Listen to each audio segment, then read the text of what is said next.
مقدمة. ما يلي هو مرجع كامل وسهل الفهم، تعليق مفصل، تفسير على الفصل الواحد الفاتحة من القرآن الكريم.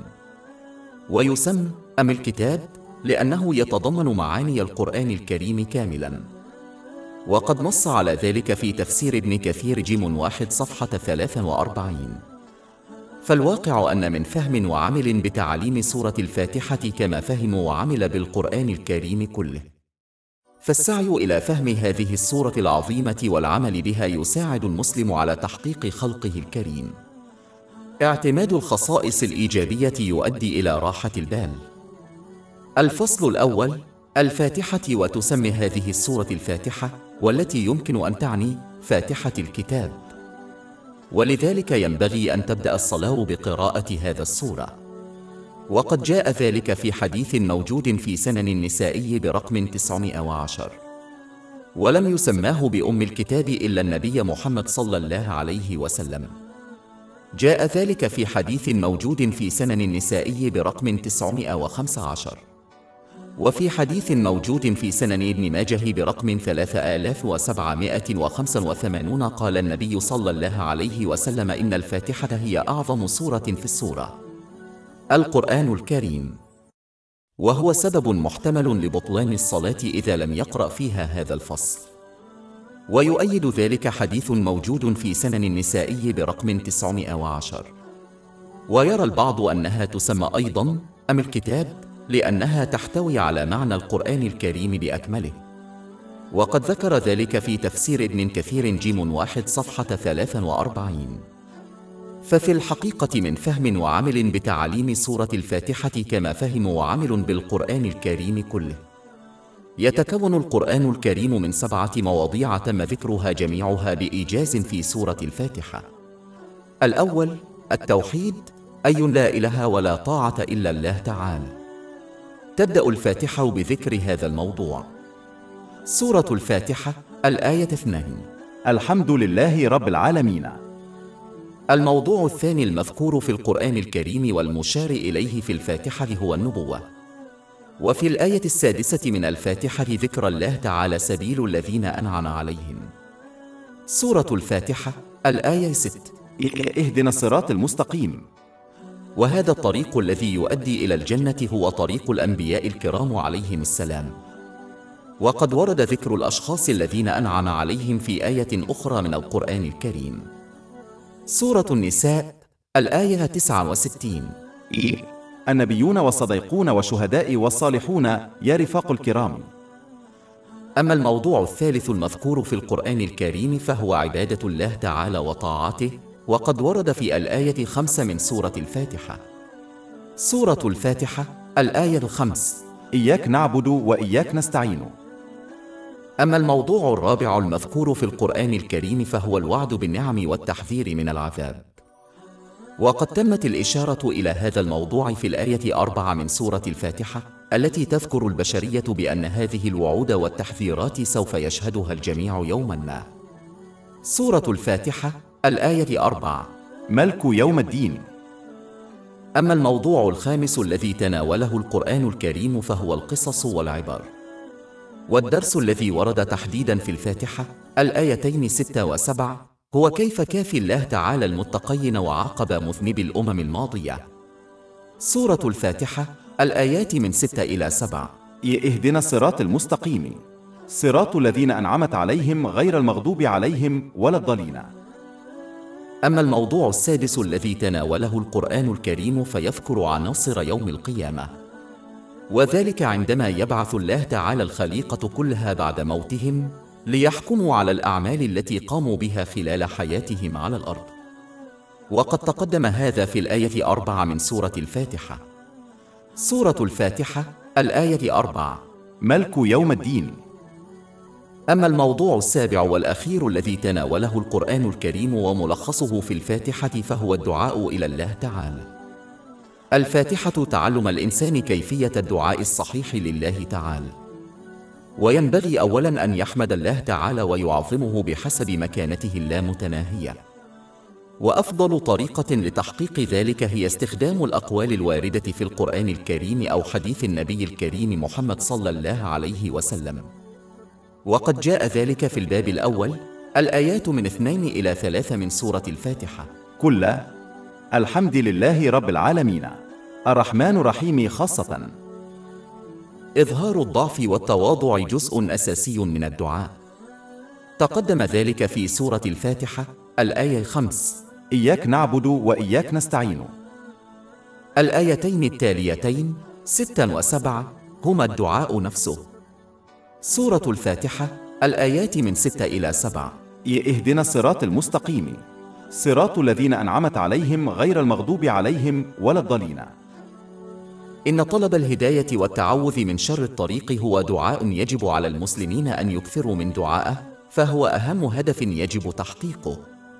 إن وضع هذه السورة في بداية القرآن الكريم دليل على أن الله تعالى يحث الإنسان على تلاوة القرآن الكريم ودراسته والعمل به بهدف اكتشاف الطريق الصحيح في الحياة، أي الصراط المستقيم المذكور في هذا الكتاب. الفصل: أي لا ينبغي قراءة القرآن الكريم ومدارسته بدوافع دنيوية ودنيوية، وبدلاً من ذلك يجب عليهم أن يدعوا هذا الفصل يرشد نواياهم وأفعالهم لتحقيق النجاح في كلا العالمين. ويبين هذا الفصل أيضاً أن الهداية الصحيحة في كل حال من أحوال الدنيا والآخرة لا تحصل إلا بالطاعة العملية لله تعالى، فالطريق لا ينفع إلا إذا سلكه عملياً. وهذه الطاعة الصادقة التي أشارت إليها الآيتين الأخيرتين من هذا الفصل تتضمن استغلال النعم فيما يرضي الله تعالى. وهذا ما ورد في بقية القرآن الكريم الذي تؤدي إليه السورة الأولى من سورة الفاتحة، ويظهر عملياً في أحاديث النبي الكريم محمد صلى الله عليه وسلم. ومن الغريب أن العديد من المسلمين يقرؤون هذه السورة بانتظام ولكنهم يفشلون في طاعة الله تعالى عملياً. والهدي الصحيح المذكور في هذا الباب، وهو الباب الذي يداومون على تلاوته، لا يمكن الحصول عليه إلا بالعمل. -1 سورة الفاتحة الآية 1. بسم الله الرحمن الرحيم. وبدء هذه الآية بسم الله تعالى يدل على أهمية التوجه إلى المعرفة الإسلامية كالقرآن الكريم بقصد مرضاة الله تعالى. أي يجب على المرء أن ينوي اكتساب العلم الإسلامي والعمل به حتى يرضي الله تعالى.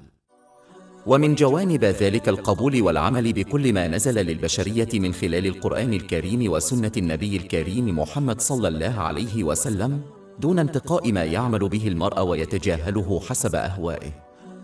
إذا أتى المسلم بهذا الموقف الانتقائي للمعرفة الإسلامية فلن يحقق هذه الآية، وبالتالي لن يستفيد حقا مما يتعلمه.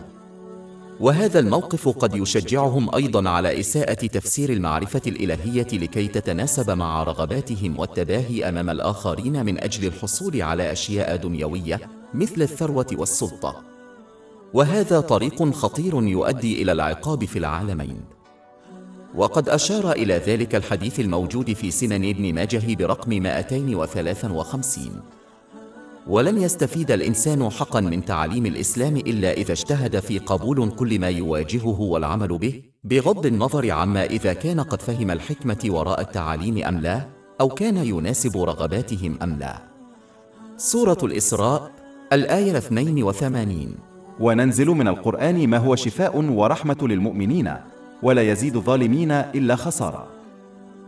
كما يحث الجزء الأول من الآية الرئيسية الإنسان على التعامل مع كل موقف وعمل بقصد إرضاء الله تعالى وتجنب معاصيه.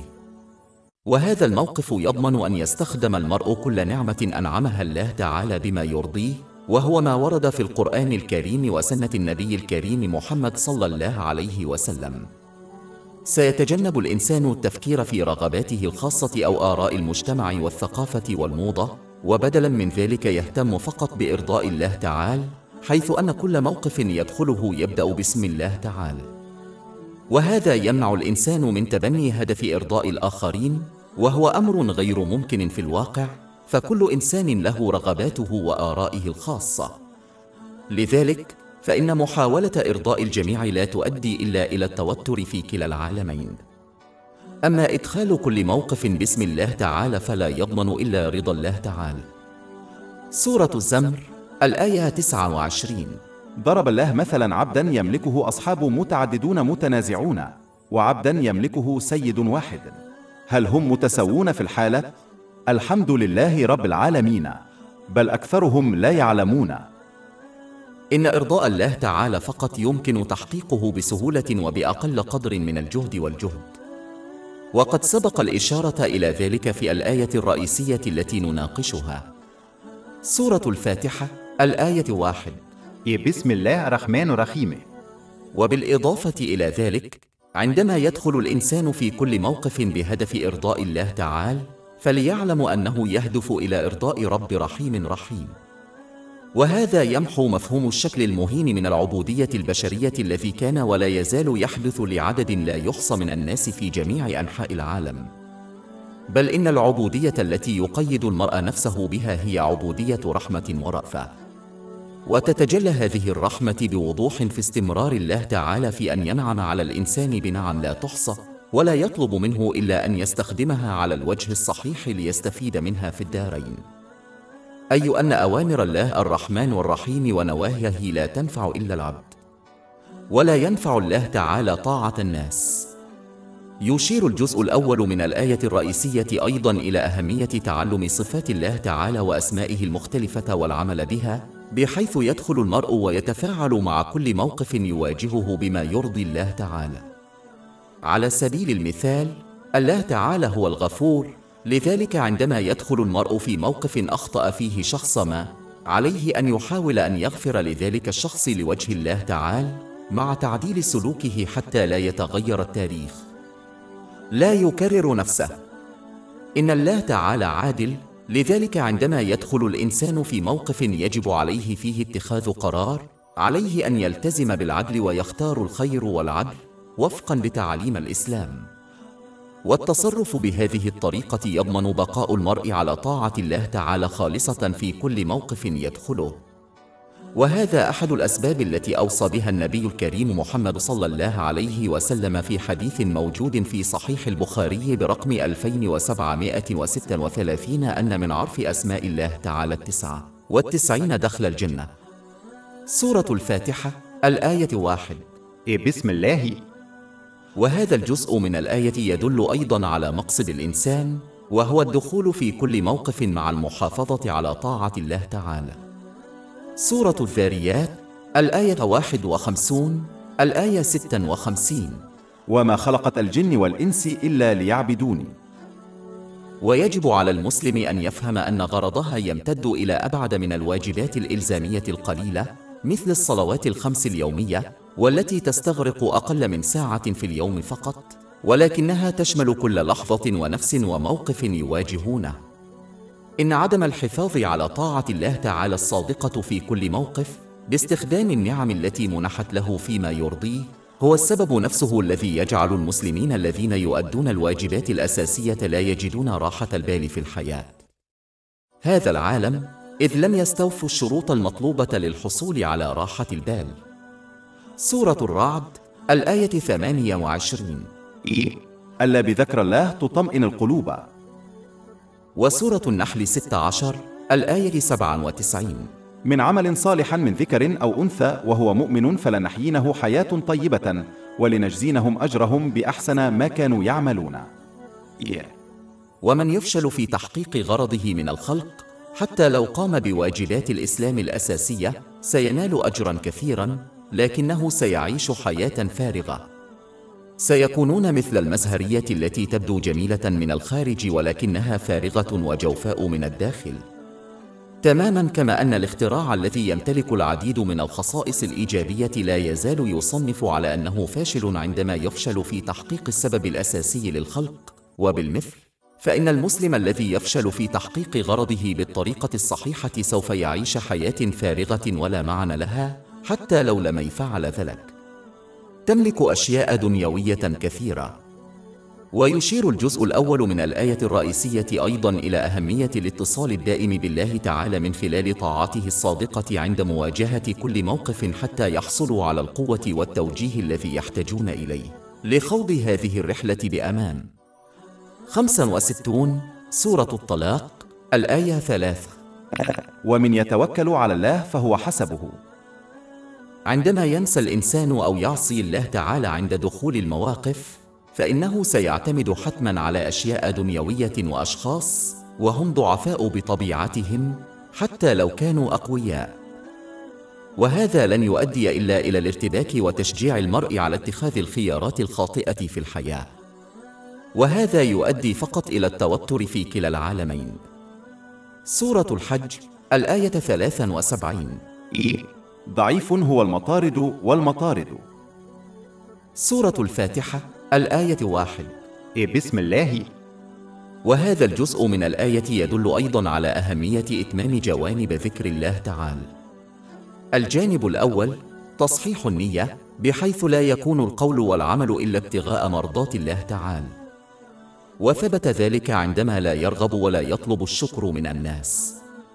والوجه الثاني الكلام بما يرضي الله تعالى أو الصمت، وآخرها وأعلاها ذكر الله تعالى باستعمال كل نعمة كالوقت فيما يرضيه. وفقط عندما يحقق الإنسان هذه الجوانب من ذكر الله تعالى يكون قد استوفي شروط الحصول على راحة البال في العالمين. سورة الرعد الآية 28. ألا بذكر الله تطمئن القلوب. سورة الفاتحة الآية 1. بسم الله الرحمن الرحيم. كما تلغي هذه الآية مفهوم التمني الذي قد يتجنب فيه المسلم طاعة الله تعالى بإخلاص ويتوقع أن ينال رحمته ومغفرته في الدارين.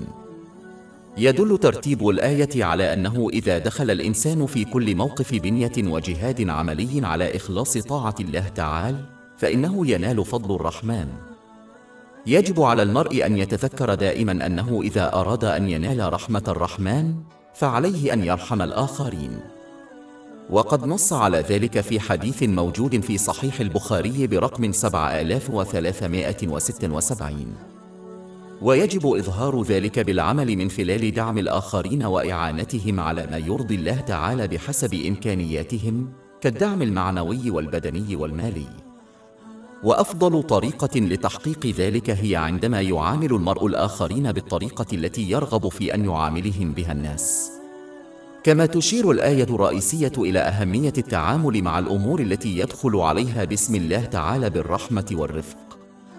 وفي حديث في جامع الترمذي برقم 2701 أن النبي محمد صلى الله عليه وسلم أوصى بأن الله تعالى يحب الرفق في الأمر كله، ولذلك يجب على المرء أن يتخذ الرفق والرحمة سلوكا عاما دون السماح للآخرين باستغلالهما، كما علمنا الإسلام التواضع دون ضعف. ويجب أن يعامل الآخرين بالرحمة والرأفة بالتغاضي عن أخطائهم وعيوبهم رجاء أن يتجاوز الله تعالى عيوبهم وأخطائهم مع منع الآخرين من الاستفادة منها. ومن يتخذ الرفق طريقه سيجد أن الناس على استعداد دائم لمساندته في الأمور الدنيوية والدينية مثل زملاء العمل، وسيؤدي ذلك إلى نيل الرحمة الإلهية في العالمين. وكل حال يدخله الإنسان بغير اختياره فهو أمر لا يقدر عليه إلا الله تعالى.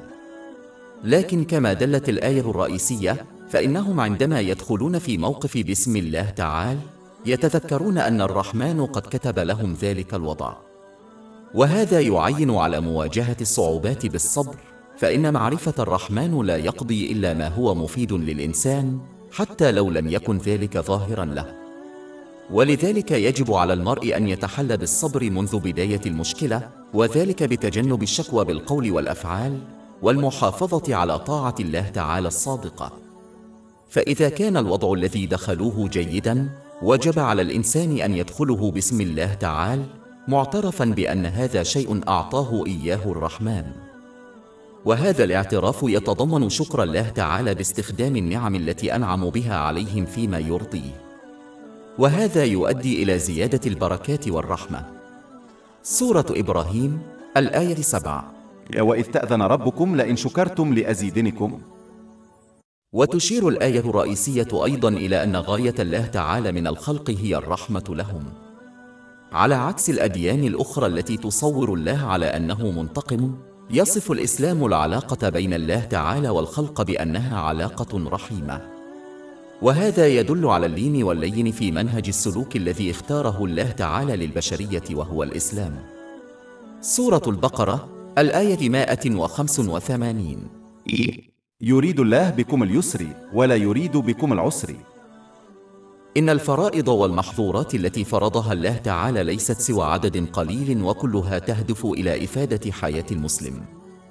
ومن يفهم هذه الحقيقة ويلتزم بتعاليم الإسلام سيحصل على حياة الرحمة واليسر في العالمين، حتى لو واجه بعض الصعوبات في الطريق. سورة النحل الآية 97. من عمل صالح من ذكر أو أنثى وهو مؤمن فلنحيينه حياة طيبة ولنجزينهم أجرهم بأحسن ما كانوا يعملون. بل إن الإنسان إذا اجتهد في هذا ودخل في كل موقف بسم الله تعالى وجد أن الرحمن يسهل عليه الأمور. سورة 92 سورة الليل الآيات 5 إلى 7. أما من أعطى وخاف الله ويؤمن بالأفضل المكافأة أسنيسره نحو اليسر. -1 سورة الفاتحة الآية 2. كل الحمد لله رب العالمين. وكلمة الحمد تكون اسما وليست فعلا، وهذا يدل على الدوام، أي أن الحمد لله تعالى أبد الدهر بلا بداية ولا انتهاء. وبالإضافة إلى ذلك فإن استخدام الاسم يزيل الحاجة إلى فاعل الفعل الذي يحتاج إليه الفعل، وهذا يدل على أنه لو لم يحمد الله تعالى أحد من الخلق لكان الحمد له، أي أن تسبيح الخلق وعبادتهم لا علاقة له بمكانة الله تعالى اللامتناهية. وقد دل على ذلك حديث موجود في صحيح مسلم برقم 6572 باب 29 العنكبوت الآية 6. ومن يجاهد إلا لنفسه إن الله في غني عن العالمين. وهذا كله يدل على أهمية تجنب الكبرياء عند حمد الله تعالى وعبادته. ويجب على المسلم أن يفهم أن ثناءهم على الله تعالى لا ينفع إلا أنفسهم، وأن الله تعالى غني عن ذلك. بالإضافة إلى ذلك فإن الآية الرئيسية تذكر المسلم بأن كل ما يجده في نفسه أو في سائر الخلق من محمود فهو لم يمنحه إلا الله تعالى، فيعود الحمد له وحده. إن إدراك هذه الحقيقة يمنع الإنسان أيضا من خطيئة الكبرياء المميتة التي تكفي ذرة منها لدخول الجحيم. وقد سبق التنبيه على ذلك في حديث موجود في صحيح مسلم برقم 265. وأخيرا يتم تجنب الكبرياء أيضا عندما يفهم الإنسان أن الإلهام والعلم والقوة والفرصة لحمد الله تعالى تأتي منه. وأسباب الحمد الأربعة موجودة في الله تعالى فطريا، ومن ملك شيئا منها لا يفعل إلا ما أعطاه الله تعالى، ولذلك فهو وحده المستحق للثناء. والأسباب الأربعة هي أن المحمود مكتمل الكمال في الصفات والصفات مع خلوه من النقص. لقد قدم المحمود معروفا إلى آخر، وبالتالي فإن الثناء الذي يناله هو شكر، والذي يمدحه يرجو معروفا ممن يمدحه. وأخيرا فإن الممدوح يمتلك صفات تقتضي الثناء كالعزة والقوة. يصنع الإنسان معروفا للآخرين فهو دائما يبحث عن نوع من المقابل منهم أو من غيرهم، سواء كان هذا المقابل مكافأة إلهية أو ثناء من الناس أو رد الجميل أو حماية نفسه من البخل. ومن يطلب العوض على ما يفعله فهو إذن ليس محسنا، وبالتالي لا يستحق الثناء حقا، إذ لا تخلو نيته من إرادة العوض على المعروف الذي يفعله، حيث أن الله تعالى لا يمنح الخلق نعما لا تعد ولا تحصى ومتواصلة لأي سبب من هذه الأسباب. وقد دلت الآية السابقة على السبب، وهو أنه الرحمن الرحيم. سورة الفاتحة الآية 1. بسم الله الرحمن الرحيم. فالله تعالى لا يستفيد من البركات على الخلق، ولذلك فهو وحده المستحق للحمد. بالإضافة إلى ذلك تشير الآية الرئيسية إلى الخطوة الأولى نحو الإيمان الحقيقي بالله تعالى، وهي شكر الله تعالى على النعم التي لا تعد ولا تحصى والمتواصلة التي يمنحها للإنسان. سورة 14 إبراهيم الآية 34. وإن تعدوا نعمة الله لا تحصوها إن الإنسان لأظلم وأكفر. وكثيرا ما يستخدم القرآن الكريم الإيمان بالله تعالى والشكر له على نحو مترادف، أي لا يمكن للإنسان أن يحصل على الإيمان الحقيقي بالله تعالى إلا بعد شكره عملياً. سورة البقرة الآية 152. فاذكروني سأتذكرك واشكروا لي ولا تكذبوني. فالشكر الحقيقي هو أن يكون العبد دائما حسن النية لإرضاء الله تعالى في جميع أقواله وأفعاله. إنهم لا يرغبون ولا يطلبون الشكر من الناس. الامتنان يشمل التحدث بالخير أو التزام الصمت. وأخيرا فهو يتضمن استخدام كل نعمة فيما يرضي الله تعالى وفقا لتعاليم القرآن الكريم وسنة النبي محمد صلى الله عليه وسلم. وهذه شروط مطلوبة لحصول المزيد من النعم من الله تعالى، وهي شروط تتجاوز فرائض الإسلام القليلة. سورة إبراهيم الآية 7. وإذ تأذن ربكم لئن شكرتم لأزيدنكم. سورة الفاتحة الآية 2. كل الحمد لله رب العالمين. عندما يقبل المرء الله تعالى ربا فهذا يعني أنه قبل عبادته وطاعته. والعبادة تشمل الشعائر والممارسات التي أمر الله تعالى بها، والطاعة تشمل استغلال النعم الممنوحة له كالوقت فيما يرضي الله تعالى. وهذا يضمن لهم أن يعيشوا حياة ترضي الله تعالى ككسب المال في حلال. وللأسف فإن بعض المسلمين يجيدون عبادة الله تعالى مثل الصلوات الخمس، لكنهم يرفضون طاعة الله تعالى في أنشطتهم اليومية. وهذا الموقف ينافي القبول بالله تعالى ربا، فهو رب يعبد ويطاع. بالإضافة إلى ذلك، بما أن الله تعالى وحده هو الخالق والرزاق وحاكم الخليقة، فلا معنى لمعصيته بهدف إرضاء النفس أو الآخرين. ولما كان الله تعالى له السيطرة الكاملة على الخلق بما في ذلك القلب وهو مقام السلام، فهو وحده الذي يقرر من يحصل على السلام والعافية في العالمين. ولا يحتاج الأمر إلى عالم ليقرر أن الإنسان لن يحصل على السلام والنجاح في كلا العالمين من خلال عصيانه. سورة 20 طه الآية 124. ومن أعرض عن ذكري فإن له معيشة ضنكا ونحشره يوم القيامة أعمى. أما من اجتهد في طاعة الله تعالى باستخدام النعم التي أنعم بها فيما يرضيه، ينال السلام والفلاح في الدارين. سورة النحل الآية 97. من عمل صالحا من ذكر أو أنثى وهو مؤمن فلنحيينه حياة طيبة ولنجزينهم أجرهم بأحسن ما كانوا يعملون. إذا لم يكن أحد راضيا عن ربوبيته على الرغم من أنه لم يكسب سوى الاستفادة منها، فعليه أن يحاول العثور على أرض لا يحكمها. عندما يلاحظ المرء الطبيعة في السماوات والأرض فسوف يلاحظ السلام والتوازن. على سبيل المثال، دورة المياه متوازنة تماما لضمان تزويد الخليقة بالمياه وفقا لاحتياجاتها. وسيرى المرء توازنا بين شروق الشمس وغروبها، مما يسمح للناس بمعرفة الوقت وجدولة أنشطتهم بسهولة والراحة أثناء الليل. كل هذا التوازن والسلام متجذر في أن كل شيء يحمد ويطيع الله تعالى ربهم أجمعين. سورة الإسراء الآية 44. تسبح له السماوات السبع والأرض وما فيهن، وإن من شيء إلا يسبح بحمده ولكن لا تفقهون تسبيحهم. وهذا يدل على أن الإنسان عندما يشارك سائر الخلق في حمد الله تعالى فإنه يحصل أيضا على توازن العقل والجسم. وهذا التوازن يؤدي إلى راحة البال والجسد للفرد والسلام والرفاهية العامة للمجتمع كله.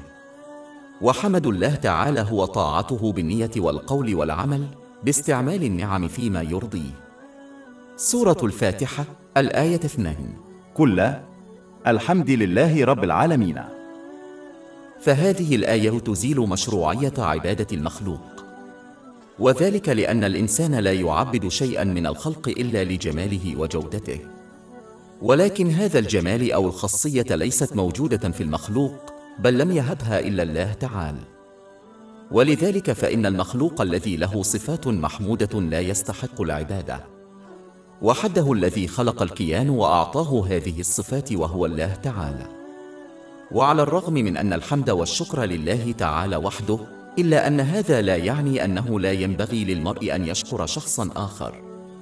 بل وقد أوصى النبي صلى الله عليه وسلم في حديث موجود في جامع الترمذي برقم 1954 أن من لا يشكر الناس لا يشكر الله تعالى.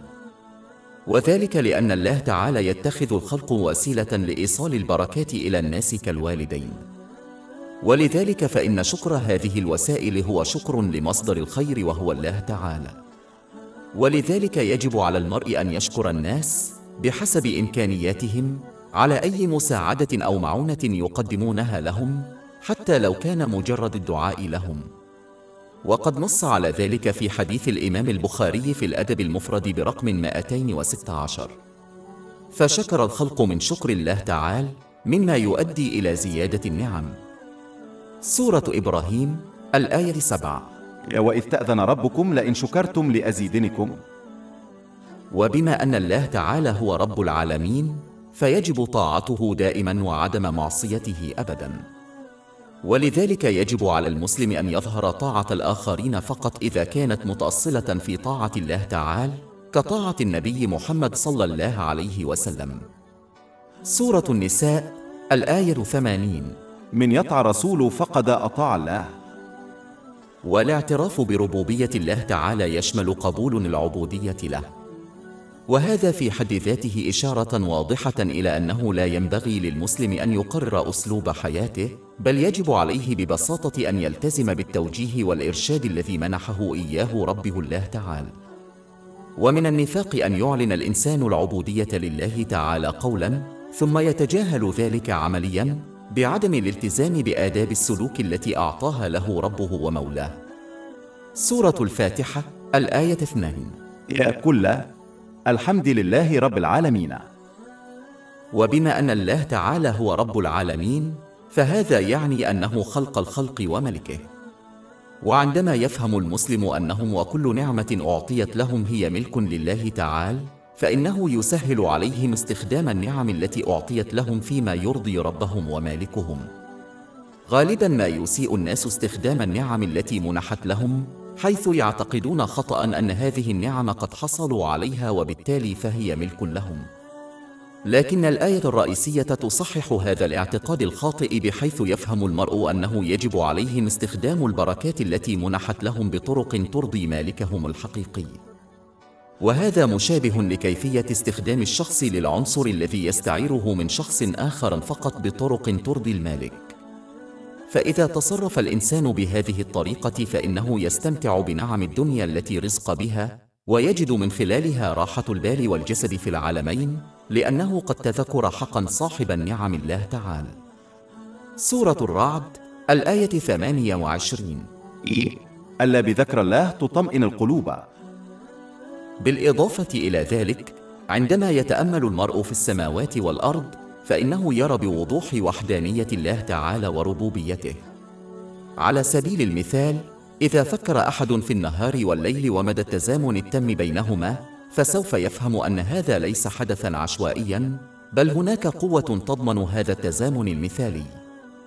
الأرض على مسافة مثالية من الشمس، ولو كانت الأرض أبعد أو أقرب إلى الشمس لما كانت صالحة للسكن.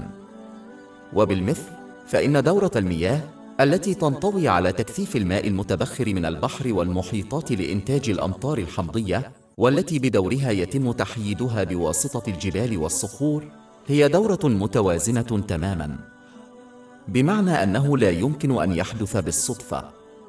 لقد خلقت الأرض بطريقة متوازنة بحيث يمكن أن تنمو البذرة الضعيفة وتخترقها لتوفير النباتات والمحاصيل والغطاء النباتي، ومع ذلك فإن نفس الأرض قوية بما يكفي لدعم تشييد المباني الثقيلة. يتمتع المحيط بكثافة مثالية تسمح للسفن بالإبحار فوقها مع السماح للحياة البحرية بالوجود بداخلها. كل هذه الظواهر وغيرها الكثير في السماوات والأرض لا يمكن أن تكون عشوائية. وبالإضافة إلى ذلك، إذا تأمل المرء التوقيت المثالي والتزامن بين النهار والليل، فسوف يفهم بوضوح أنه يشير إلى أن هناك إله واحد فقط وهو الله تعالى. ولو كان هناك أكثر من إله واحد، لأمر كل إله أن يحدث الليل والنهار حسب إرادته، وهذا من شأنه أن يؤدي إلى الدمار التام، حيث قد يريد إله أن تشرق الشمس بينما قد يريد إله آخر أن يستمر الليل.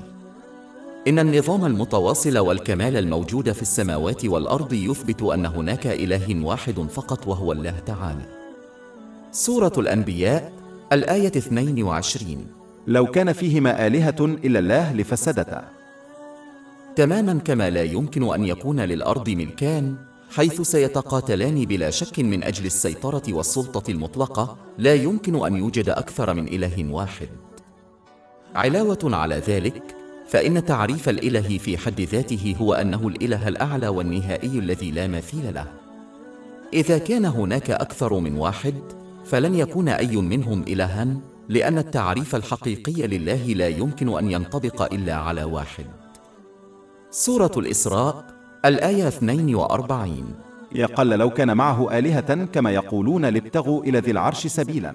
وسورة المؤمنون الآية 91. ما اتخذ الله من ولد وما كان معه من إله قط، لو كان لأخذ كل إله ما خلق ولتغلب بعضهم على بعض، تعالى الله عما يصفون. سورة الفاتحة الآية 2. يا كل الحمد لله رب العالمين.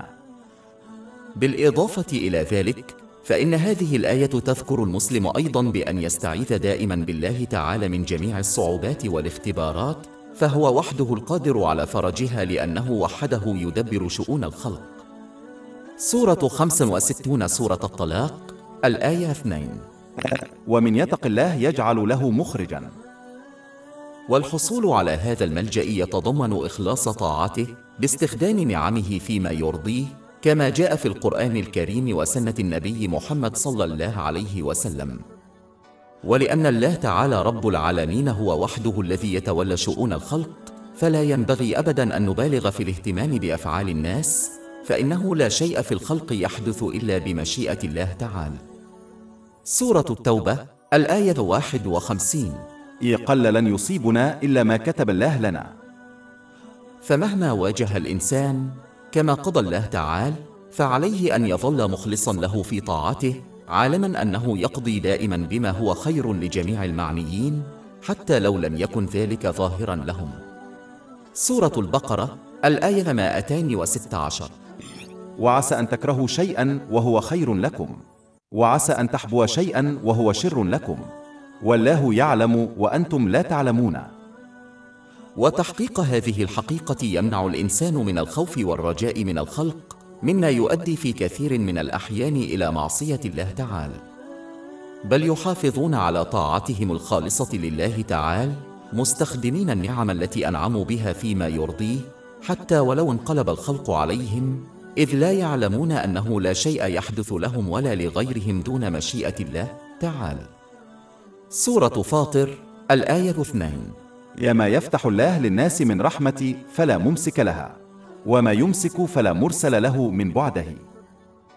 ولكن المهم أن ننبه إلى أنه يجب التوكل على الله تعالى والابتعاد عن التمني. والتمني هو الإصرار على معصية الله تعالى ثم انتظار عونه ورحمته. وبما أن التمني مرتبط دائما بمعصية الله تعالى، فلا قيمة له في الإسلام، فإن الرجاء في الله تعالى مرتبط دائما بطاعته الصادقة. أي من اجتهد في تعلم القرآن الكريم وسنة النبي محمد صلى الله عليه وسلم والعمل به، مما يؤدي إلى استغلال النعم فيما يرضي الله عز وجل. التائب من الذنوب التي وقع فيها هو من تتوفر فيه شروط الرجاء رحمة الله تعالى وتوفيقه. وقد سبق بيان الفرق بين هذين الموقفين في حديث موجود في جامع الترمذي برقم 2459. سورة الفاتحة الآية 2. يا كل الحمد لله رب العالمين. ولما كان لفظ الرب يشمل الحفظ والصيانة، فيجب أن يعلموا أن الله تعالى لم يخلق العالم ثم يتركه. فكما أن الملك الحكيم العادل لا يسمح لرعيته بمخالفته ومخالفة قوانينه دون أن يحاسبهم، كذلك الله تعالى رب العالمين. إن عدم رؤية العواقب المباشرة لمعصية الله تعالى لا يعني عدم وجود عواقب.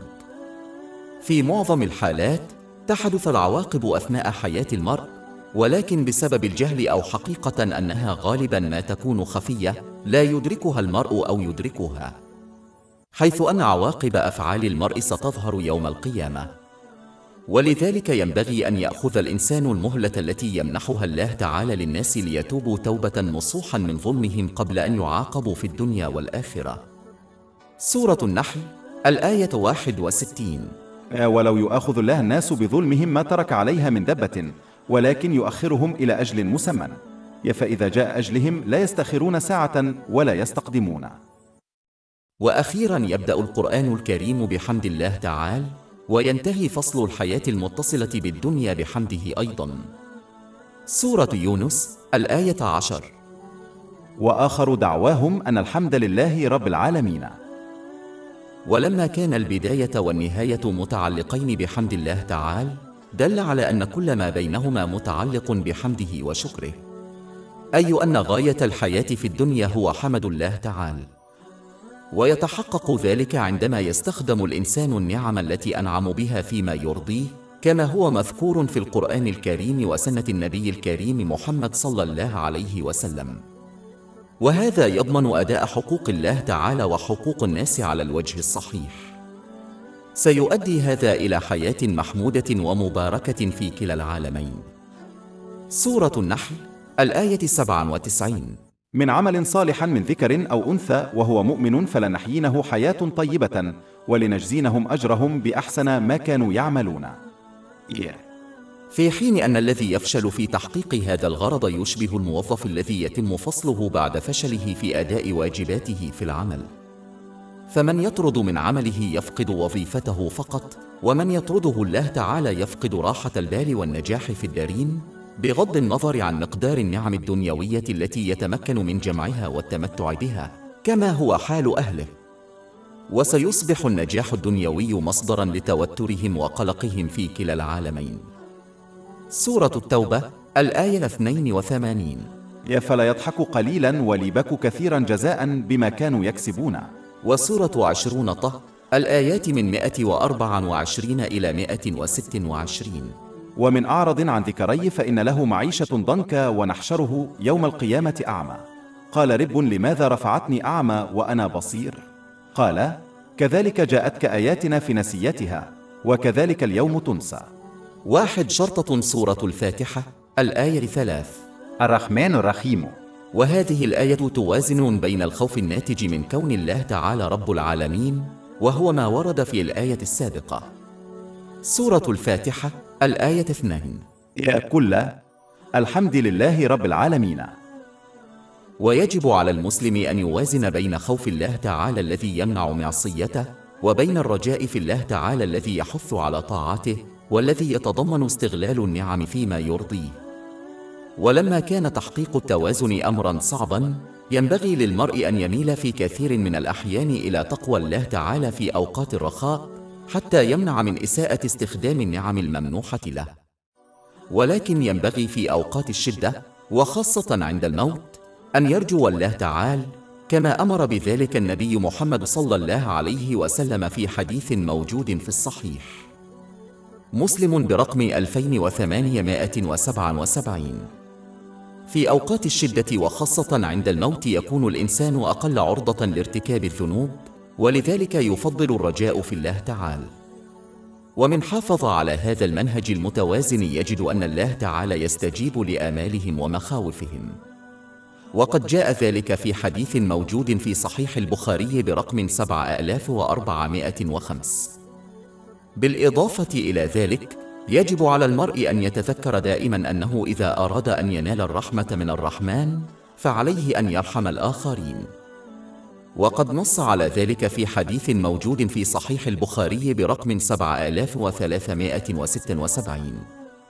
ويجب إظهار ذلك بالعمل من خلال دعم الآخرين وإعانتهم على ما يرضي الله تعالى بحسب إمكانياتهم، كالدعم المعنوي والبدني والمالي. وأفضل طريقة لتحقيق ذلك هي عندما يعامل المرء الآخرين بالطريقة التي يرغب في أن يعاملهم بها الناس. والآية الرئيسية التي تليها الآية التي سبقتها في ذكر ربوبية الله تعالى تدل أيضا على أن غاية الله تعالى من الخلق هي الرحمة لهم. على عكس الأديان الأخرى التي تصور الله على أنه منتقم، يصف الإسلام العلاقة بين الله تعالى والخلق بأنها علاقة رحيمة. وهذا يدل على اللين واللين في منهج السلوك الذي اختاره الله تعالى للبشرية وهو الإسلام. سورة البقرة الآية 185. يريد الله بكم اليسر ولا يريد بكم العسر. إن الفرائض والمحظورات التي فرضها الله تعالى ليست سوى عدد قليل، وكلها تهدف إلى إفادة حياة المسلم.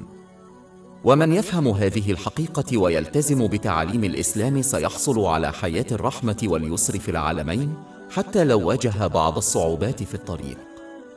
سورة النحل الآية 97. من عمل صالحا من ذكر أو أنثى وهو مؤمن فلنحيينه حياة طيبة ولنجزينهم أجرهم بأحسن ما كانوا يعملون.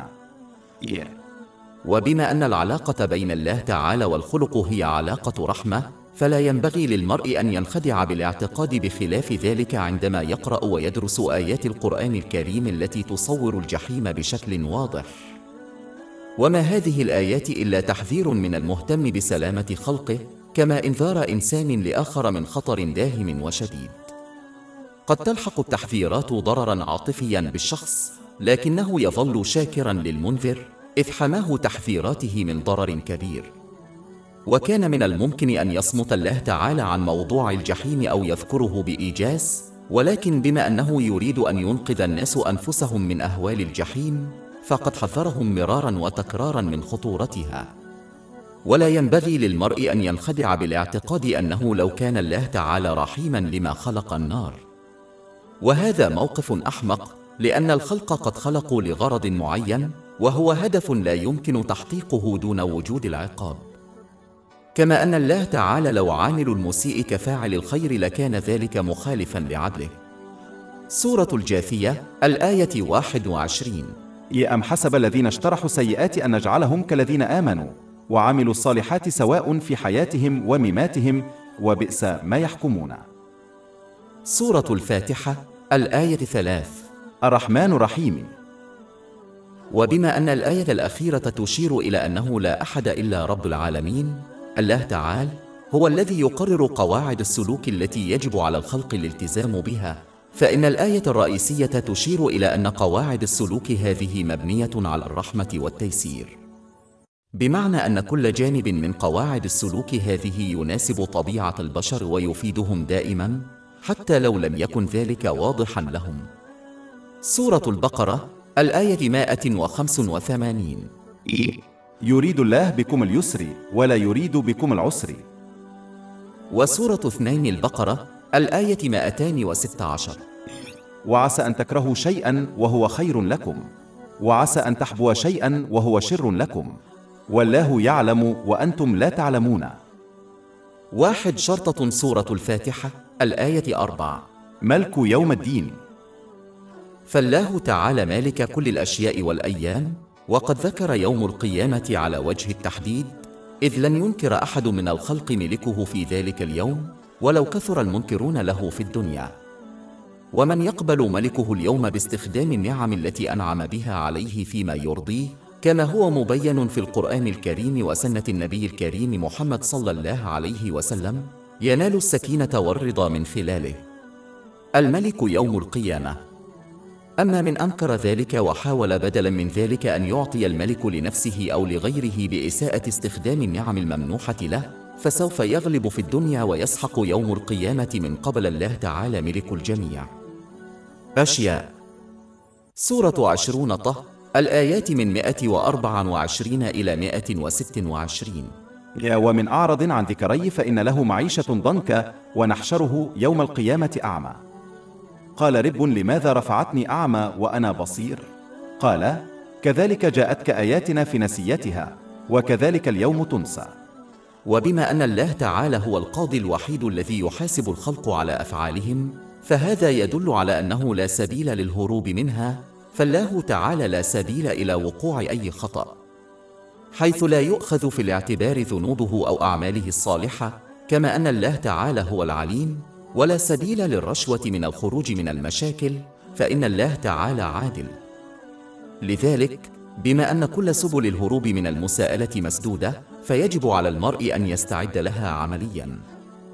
وهذا ينطوي على استغلال النعم الممنوحة فيما يرضي الله تعالى، كما جاء في القرآن الكريم وسنة النبي محمد صلى الله عليه وسلم. وتشير الآية الرئيسية أيضاً إلى أن أي نفوذ اجتماعي وسلطة منحها الملك يجب أن يستخدمها فيما يرضيه، وإلا فسوف يحاسبهم الله تعالى يوم يفقدون كل تأثيرهم الاجتماعي.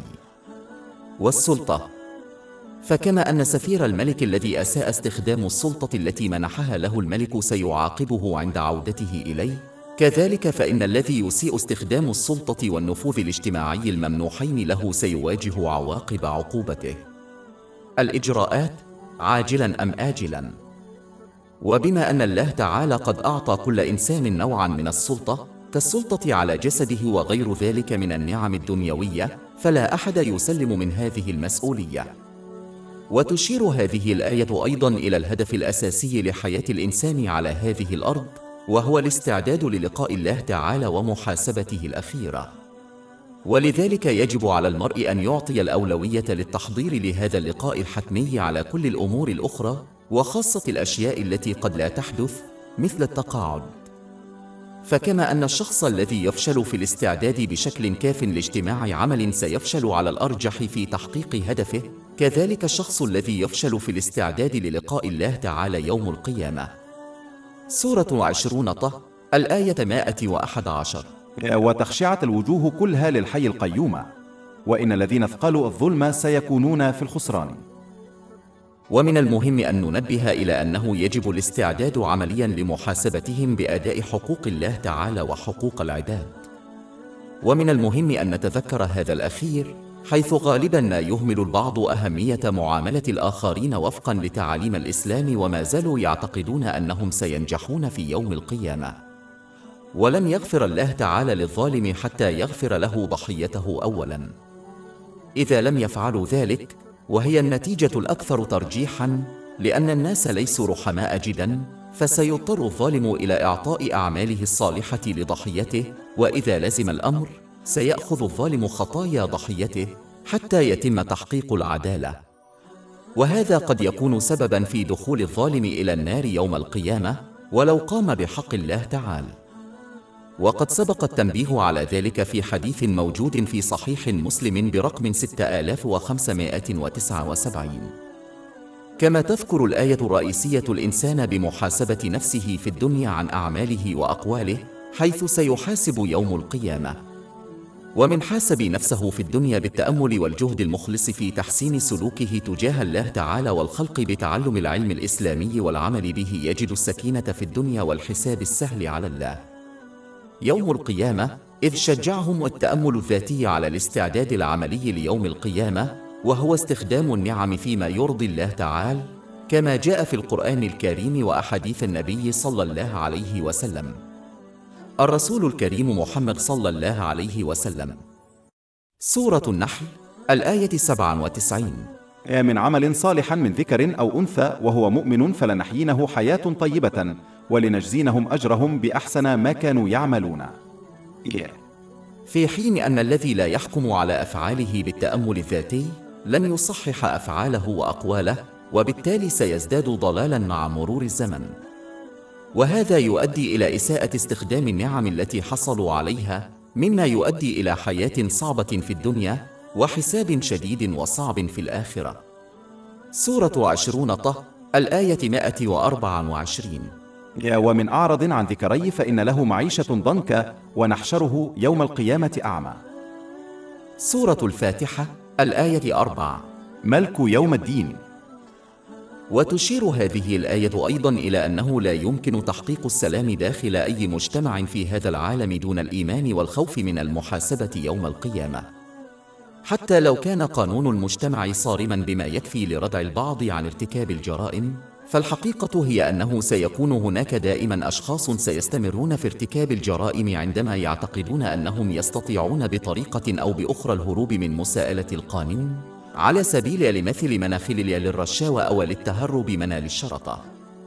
والجانب الآخر الذي يضمن مجتمعاً مسالماً هو إيمان المرء وخوفه من محاسبته يوم القيامة، وهو أمر لا مفر منه. ومن يستطيع أن يتهرب من سلطات الدنيا فإن هذا الخوف يرتدع عن الجرائم وظلم الآخرين، لأنه يعلم أنه لن يستطيع الهروب من سلطان الله تعالى وسلطانه الملك ومالك يوم القيامة. والقبول بالله تعالى بصفته الملك الوحيد هو قبول غير مباشر للعبودية له. وأصل العبودية هو إخلاص طاعة مولاي في كل حال باستخدام نعمه فيما يرضيه، كما جاء في القرآن الكريم وسنة النبي محمد صلى الله عليه وسلم. واختيار أسلوب حياة يخالف هذا الأسلوب ينفي ادعاء العبودية لله تعالى. الخادم الحقيقي لا يفعل إلا ما يأمر به سيده. سيقبل الخادم أيضا اختيارات وأحكام السيد الحكيم العادل فيما يتعلق بأنفسهم وأحبائهم، عالما أنه وحده يختار ما هو الأفضل لجميع المعنيين حتى لو لم يكن هذا واضحا. سورة البقرة الآية 216. وعسى أن تكرهوا شيئا وهو خير لكم، وعسى أن تحبوا شيئا وهو شر لكم، والله يعلم وأنتم لا تعلمون. وبالإضافة إلى ذلك، بما أن السيادة لله تعالى وحده، فيجب على المرء أن يتذكر أنهم لن ينجحوا أبدا إذا أطاعوا أي شخص آخر، لأن الخلق لا يستطيعون حمايتهم من الملك. سورة 14 إبراهيم الآية 42. ولا تحسبن الله غافلا عما يعمل الظالمون، إنما يؤخرهم ليوم تشخص فيه الأبصار. أما من أخلص طاعة الله عز وجل فإنه يحفظ من آثار الخلق السيئة، وإن لم يكن ذلك ظاهرا لهم. سورة 65 سورة الطلاق الآية 2. ومن يتق الله يجعل له مخرجا. سورة الفاتحة الآية 4. ملك يوم الدين. كما تقضي هذه الآية على الموقف الأحمق المتمثل في افتراض أن المرء سوف يتصالح بطريقة أو بأخرى مع الله تعالى يوم القيامة بعد أن عاشوا حياة معصيته. يوم القيامة هو يوم الجزاء، وليس يوم صنع السلام أو يوم الفرص الثانية. الدنيا دار العمل والآخرة دار الجزاء. لا ينبغي للمرء أن ينخدع بالاعتقاد أنه بإمكانه العيش عمليا وفقا لقواعد السلوك بناء على رغباته ووسائل التواصل الاجتماعي والأزياء والثقافة، ويظل يفترض أنه سيحقق النجاح في يوم القيامة. وما هذا إلا أمنيات لا قيمة لها في الإسلام. والأمل في الله تعالى مرتبط دائما بطاعته، أي من صادق في طاعته باستخدام نعمه فيما يرضيه، كما جاء في القرآن الكريم وسنة النبي محمد صلى الله عليه وسلم. فهو الذي من يستطيع حقا أن يتمنى أن يغفر الله تعالى أخطائه ويكافئه بالجنة. تشير الآية التالية بوضوح إلى أنه يجب على المرء أن يأتي بالإسلام إلى يوم القيامة، وليس فقط الإيمان الداخلي. الإسلام هو مدونة سلوك عملية تؤثر على كيفية استخدام الفرد لكل نعمة منحت له، وهو ليس مجرد اعتقاد داخلي. وقد سبق بيان ذلك في حديث موجود في صحيح مسلم برقم 99. وما خلاف ذلك إلا تمني وخسران عظيم في الدارين. سورة آل عمران الآية 85. ومن يبتغي غير الإسلام سبيلا فلن يقبل منه وهم في الآخرة من الخاسرين. تشير الآية الرئيسية أيضا إلى أهمية اليقين بالإيمان. ولم تعلن الآية أن الله تعالى هو مالك يوم الجزاء، بل أعلنت أنه بالفعل مالك يوم الجزاء، مع أن يوم القيامة لم يأتي بعد. وهذا يدل على أن يوم القيامة وشيك الحدوث وكأنه قد حدث بالفعل. ويجب على المسلم أن يتبنى هذا اليقين بشأن يوم القيامة حتى يستعد له عملياً، وهو استخدام النعم فيما يرضي الله تعالى. ومن كان ضعيف الإيمان فإنه يعلن إيمانه بيوم القيامة باللسان ولا يظهره بالعمل. ويتم الحصول على اليقين الإيماني بتعلم القرآن الكريم وسنة النبي الكريم محمد صلى الله عليه وسلم والعمل به، حتى تتجلى له حقيقة الدنيا ومقصدها وسائر الحقائق المذكورة فيها. سيؤدي هذا الوضوح إلى اليقين الإيماني، وهذا سيضمن أن يعيش المرء عملياً بطريقة تضمن تحقيق السلام والنجاح في كلا العالمين. سورة النحل الآية 97. من عمل صالحا من ذكر أو أنثى وهو مؤمن فلنحيينه حياة طيبة ولنجزينهم أجرهم بأحسن ما كانوا يعملون. وفي الآية الرئيسية لم يذكر الله تعالى إلا ملكه الكامل المطلق يوم القيامة، مع أن ملكه على هذا العالم المادي أيضا. وهذا يدل على وجوب تقديم الاستعداد ليوم القيامة على جمع الدنيا واحتكارها والاستمتاع بها. ومهمة المسلم في الدنيا أن يستعد عمليا للقاء الله تعالى، وهذا يتضمن استخدام النعم التي منحها لهم بطرق ترضيه. ومن يتصرف بهذه الطريقة سيحصل على السلام في العالمين، لأنه حقق غرضه في هذا العالم. لكن من يفشل في تحقيق هذا الهدف سيعيش حياة لا معنى لها ولا معنى لها، خالية من أي راحة حقيقية للعقل أو الجسد، حتى لو كانت لديه لحظات من اللهو والترفيه، حيث ستصبح أموره الدنيوية مصدر ضغط وقلق بالنسبة له. سورة التوبة، الآية 82. فلا يضحكوا قليلا وليبكوا كثيرا جزاء بما كانوا يكسبون. سورة الفاتحة، الآية 4. ملك يوم الدين. كما تمنع هذه الآية المرء من تبني الاعتقاد الأحمق بأنه بما أنهم لم يدركوا عواقب أفعالهم في هذا العالم، فهذا يعني أنهم لن يواجهوها على الإطلاق. سيواجه الجميع عواقب أفعالهم في كلا العالمين. في هذا العالم غالبا ما تكون العواقب خفية، ولذلك يفشل الغافلون في ربط الصعوبات التي يواجهونها مثل القلق والتوتر والاكتئاب بأفعالهم العصيبة، في حين أن عواقب أفعال المرء ستكون واضحة وضوح الشمس يوم القيامة. ولذلك يجب على الإنسان أن يتعامل مع كل ما يحدث في حياته على أنه رسالة من الله تعالى ونتيجة لأفعاله، وإذا لزم الأمر عليه التوبة وتعديل سلوكه. يجب على المرء الاستفادة من هذه الفرص الثانية قبل أن يصل إلى يوم القيامة، حيث لن يمنحهم الملك أي فرص ثانية أخرى وسيواجهون العواقب الكاملة لأفعالهم. تشير الآية الرئيسية أيضا إلى أنه بما أن يوم القيامة سيأتي حتما، فيجب على المرء الاستعداد له عمليا من خلال اتباع أسلوب حياة بسيط، وهذا يشمل السعي في هذا العالم بحسب إمكانياته ومسؤولياته، وتجنب الإسراف والتبذير والعبث قدر الإمكان. ويجب على المرء أن يضع في اعتباره أنه كلما طالت فترة مساءلتهم، كلما زاد الضغط والصعوبات التي سيواجهونها، حتى لو لم يتم إرسالهم إلى الجحيم. وقد أشار إلى ذلك حديث موجود في صحيح البخاري برقم 103. وقد حذر النبي محمد صلى الله عليه وسلم من أن من نظر الله تعالى عمله يوم القيامة فإنه سيعاقب. إن العيش في حياة بسيطة يمنع المرء من الانشغالات غير الضرورية، وبالتالي الحصول على راحة البال والجسد والحساب السهل يوم القيامة. ولهذا أوصى النبي الكريم محمد صلى الله عليه وسلم في حديث موجود في سنن ابن ماجه برقم 4118 أن البساطة من الإيمان. وقد ورد ذكر 5 صفات إلهية في الآيات الافتتاحية لهذا الفصل. سورة الفاتحة، الآيات من 2 إلى 4.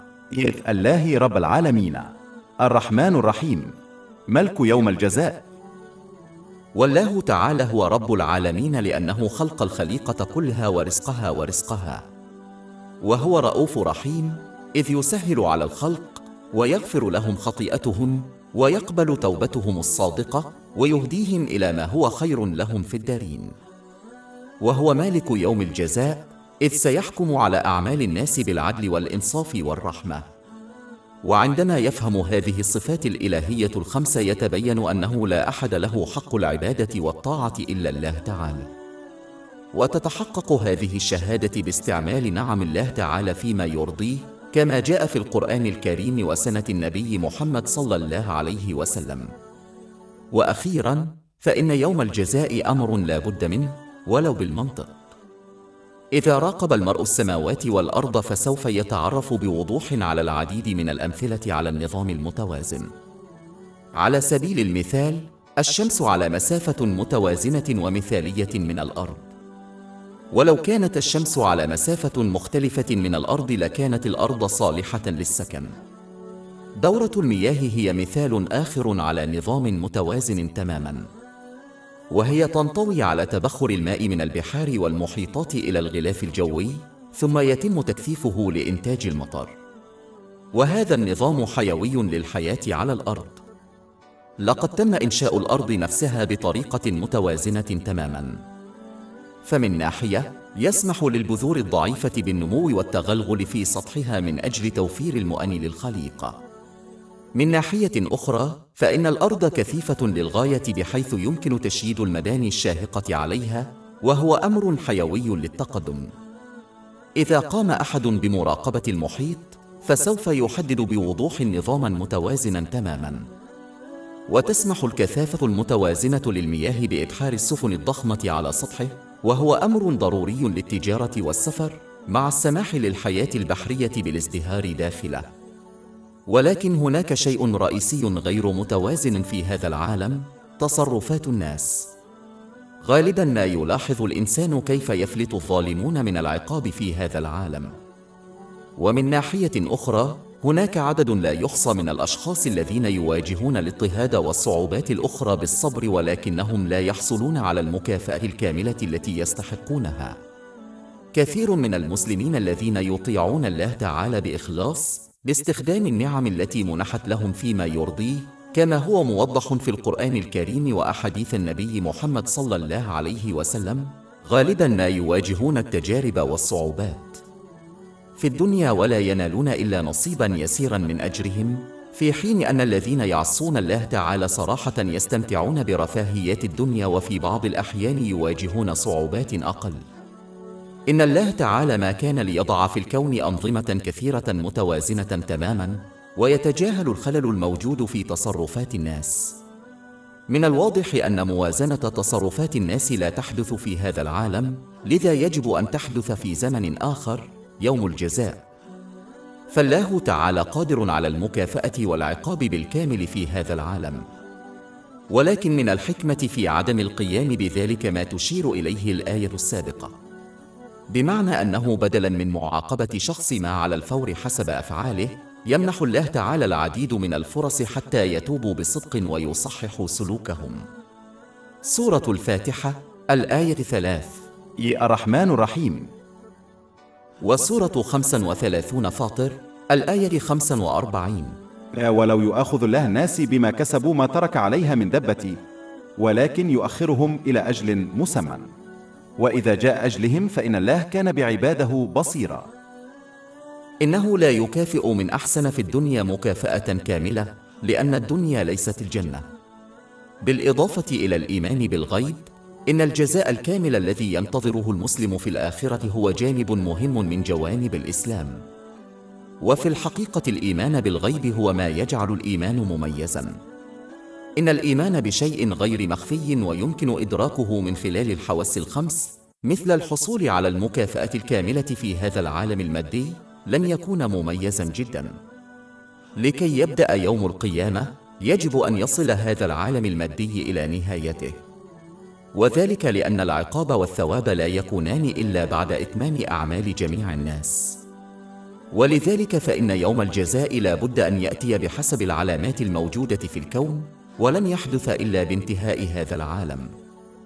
1. شرطة سورة الفاتحة الآية 5. إياك نعبد وإياك نستعين. فبما أن الله تعالى خلق الخلق وغذاهم ورزقهم، فهو وحده المستحق للعبادة والطاعة. وتمتد العبادة إلى ما هو أبعد من العبادات، كالصلاة أو قراءة القرآن الكريم. جوهر العبادة هو الطاعة، أي طاعة الله تعالى في كل حال يواجهه وفي كل نعمة نالها، كما جاء في القرآن الكريم وسنة النبي محمد صلى الله عليه وسلم. ومن ترك هذا السلوك لم يعبد الله تعالى حق عبادته ولو صلى وصام. وبما أن الله تعالى لا يأمر بما لا يستطيع الإنسان الوفاء به، فإنه لا يترك للإنسان أي عذر إذا فشل في إخلاص عبادته وطاعته بهذه الطريقة. سورة البقرة الآية 286. لا يكلف الله نفسا إلا وسعها. وبما أن بنية الآية الرئيسية تذكر الله تعالى قبل العبادة، فمن المهم أن تكون العبادة خالصة لله تعالى وليست لأمور دنيوية. ويحمد على عبادة الله تعالى ما دل عليه الشرع كالجنة، ولكن ينبغي اجتناب عبادته من أجل سائر أمور الدنيا. وبسبب قصر النظر الشديد وقلة المعرفة لا يعرف الإنسان ما هو الأفضل له، ولذلك فالأفضل ترك عبادة الله تعالى من أجل الحصول على أشياء الدنيا عندما لا يدري ما هو الأفضل لها. كما أن من يعبد الله تعالى من أجل أمور الدنيا كثيرا ما ينزعج إذا لم ينال ما يريد، وهذا يمكن أن يدفع الإنسان إلى طاعة الله تعالى وعبادته على الحافة، فلا يفرح إلا إذا تحققت رغبته، ويغضب إذا لم يحدث ذلك، فهذا لا يعبد إلا أهواءه ولو سجد لله تعالى. سورة الحج الآية 11. ومن الناس من يعبد الله على حرف، وإذا مسى خير اطمأن إليه، ولكن إذا أصابته تجربة ينقلب على وجهه، فقد خسر الدنيا والآخرة، وذلك هو الخسران المبين. سورة الفاتحة الآية 5. وإياك نعبد.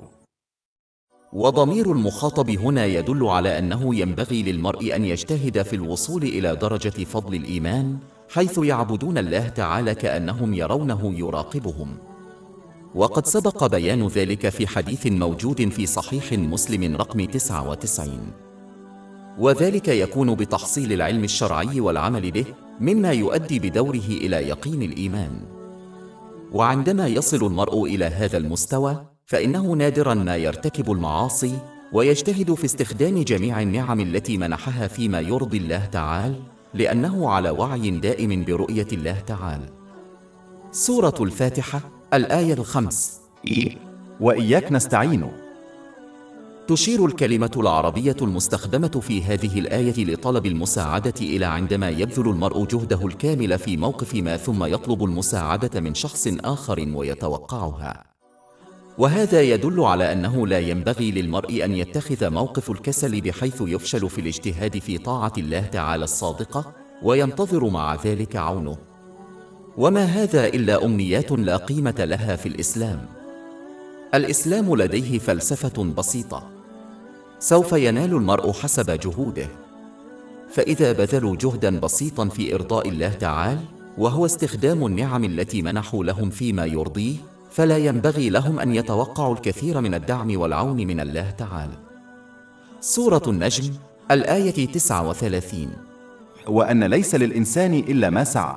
وقد ترك الاستغاثة في الآية الرئيسية محل البحث عامة بدلا من الخاصة، وهذا يدل على أنه لا ينبغي للإنسان أن يطلب من الله تعالى أشياء دنيوية معينة، فإنه لا يدري ما هو الأفضل لها.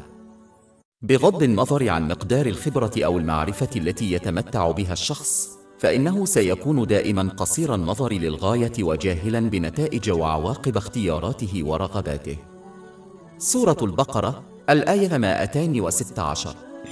وعسى أن تكرهوا شيئا وهو خير لكم، وعسى أن تحبوا شيئا وهو شر لكم، والله يعلم وأنتم لا تعلمون. ولذلك فالعاقل لا يستعين إلا بالله على الأمور التي نهانا عنها الإسلام، كطلب الجنة، ويتجنب طلب المعونة في أمور دنيوية معينة. ويجب على المسلم أن يثق في أن الله تعالى لن يقضي إلا ما هو خير له ولأحبائه. سورة التوبة الآية 51. قل لن يصيبنا إلا ما كتب الله لنا، يهو مولانا، وعلى الله فليتوكل المؤمنون. وهذه الثقة تحصل باليقين الإيماني الذي يحصل بالتعلم والعمل بالعالم الإسلامي. سورة الفاتحة الآية 5. وإياك نستعين. وهذا أيضا يشجع الإنسان على استخدام الوسائل التي رزقه الله تعالى وفقا لتعاليم الإسلام، ثم الاعتماد على الله تعالى في جميع شؤونه. وينبغي للمرء أن يتجنب الاعتماد على الناس قدر الإمكان، لأن الناس غالبا ما يخذلون بعضهم البعض. عندما يعتمد الشخص بشكل مفرط على الآخرين مثل أقاربه، فإنه سيخذلهم في النهاية، حيث لا يوجد شخص مثالي. وهذا يمكن أن يؤدي إلى المرارة والعلاقات الممزقة بين الناس، ويمكن أن يشجع المرء على تجنب الوفاء بحقوق الآخرين. ومن اجتهد عمليا في طاعة الله تعالى باستخدام نعمه فيما يرضيه، ثم اعتمد على معونته، فقد اهتدى في جميع الأحوال، وإن لم يكن ذلك ظاهرا للعيان. 65 سورة الطلاق الآية 3.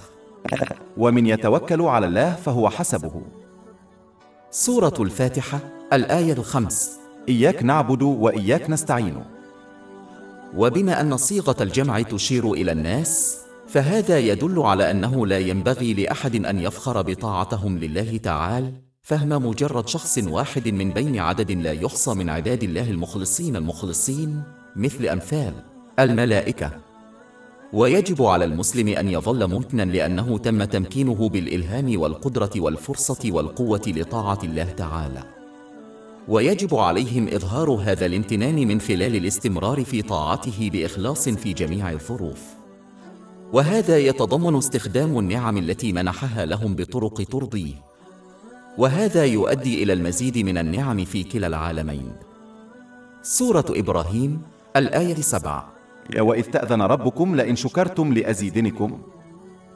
كما تشير الآية الرئيسية إلى شرط الحصول على التأييد الإلهي والمعونة في جميع أموره طاعة الله تعالى، وهذا يتضمن استخدام البركات التي منحت للمرء بطرق ترضيه. ومن أطاع الله تعالى مكنه من التغلب على كل موقف يواجهه بنجاح، وهو ما يتضمن الصبر في الشدة والشكر في الرخاء، وسيكون له ملجأه في العالمين. وقد جاء ذلك في حديث موجود في صحيح البخاري برقم 6502.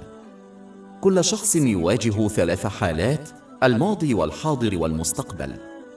فيما يتعلق بالماضي والحاضر، تذكر الآيتان 2 و3 من سورة الفاتحة المسلمين بأنهم مدينون بكل شيء لله تعالى، فهو وحده الذي خلقهم ورزقهم، فهو وحده القادر على مغفرة ذنوب الإنسان الماضية وتوجيهه في الحاضر والمستقبل إلى ما ينفعه في الدارين. سورة الفاتحة الآيات من 2 إلى 3. الحمد لله الرحمن الرحيم. وتشير الآية 4 من سورة الفاتحة إلى أنه بما أنه لا ينصر أحدا يوم القيامة إلا الله تعالى، فإنهم يعتمدون عليه اعتمادا كاملا في هذا اليوم المحتوم. سورة الفاتحة الآية 4. ملك يوم الدين. وقد بيّنت هذه الآيات أن كل إنسان يعتمد اعتمادا كاملا على الله تعالى في جميع أحواله.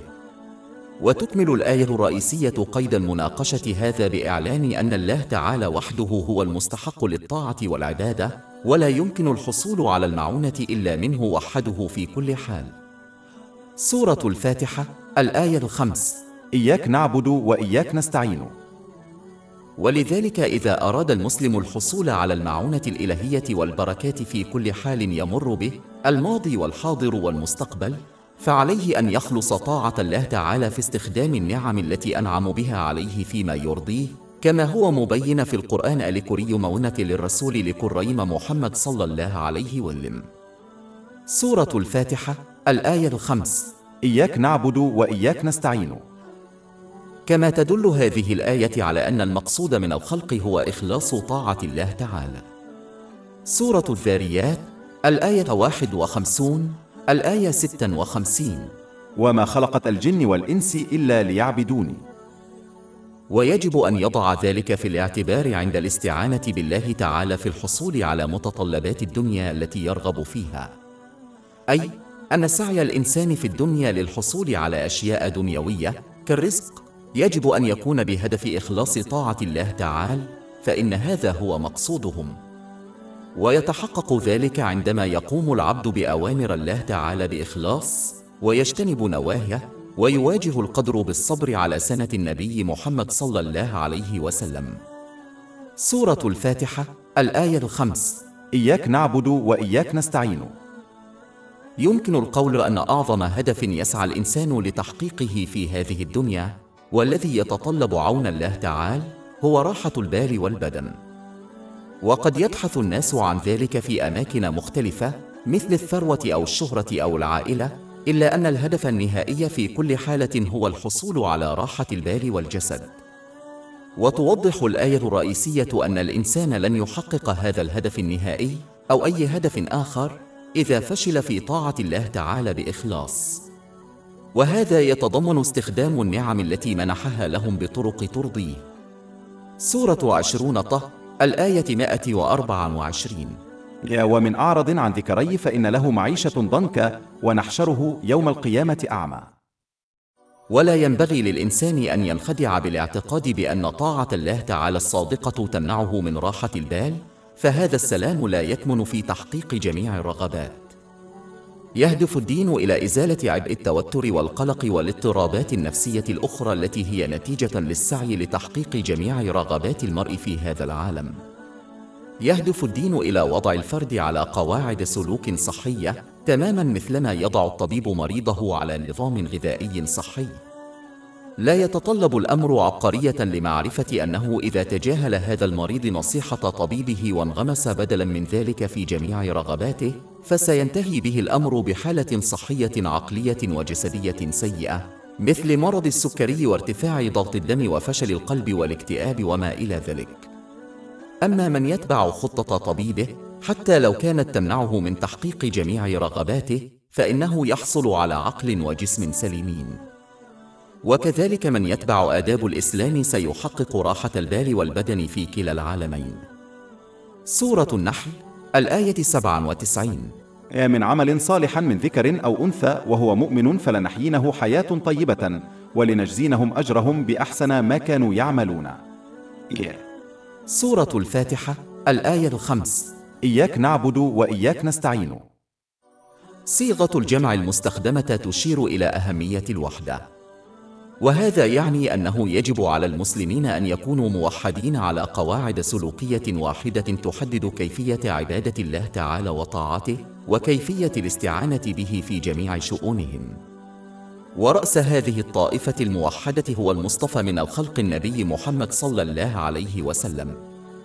سورة آل عمران الآية 31. قال النبي محمد صلى الله عليه وسلم: إن كنتم تحبون الله فاتبعوني يحببكم الله ويغفر لكم ذنوبكم. وسورة 33 الأحزاب الآية 21. لقد كان لكم في رسول الله أسوة حسنة لمن كان يرجو الله واليوم الآخر وذكر الله كثيرا. وسورة الحشر الآية 59. وما آتاكم رسول فخذوه وما نهاكم عنه فانتهوا.